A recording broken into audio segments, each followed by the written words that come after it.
सहपन पुनिया बे में अब सहपन पुनिया बे में अब पूछे दिन हो बाकी अति बहन के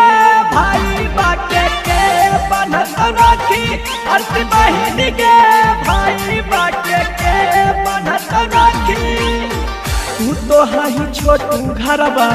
तू तो हाही छोटू घरवा छोड़ी के मम्मी काकी अति बहन के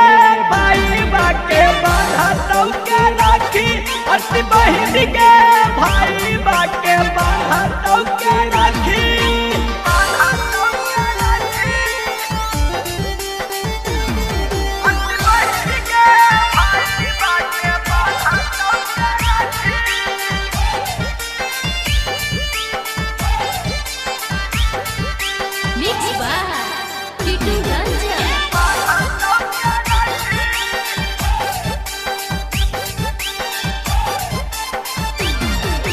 जेहल से भूला जयरती आई जोयापन घरवा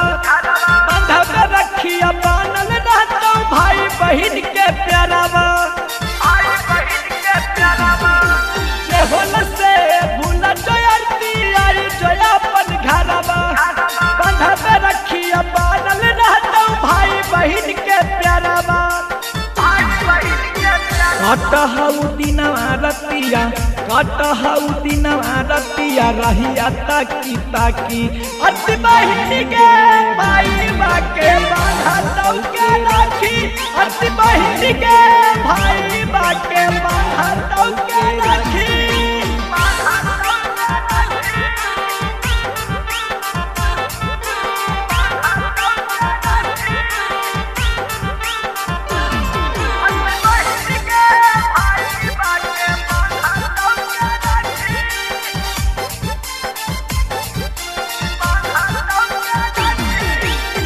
भर के परबिया में तू कहे है हमसे दूर गे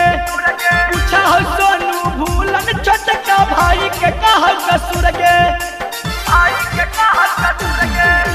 साल भर के परबिया में तू कहे है हमसे दूर गे पूछा हो सोनू भूलन छोटका भाई के कहा कसूर गे। तू ही हाले दोस्त हमारा तू ही हाले दोस्त हमर तू ही मोरा साकी अति बहन के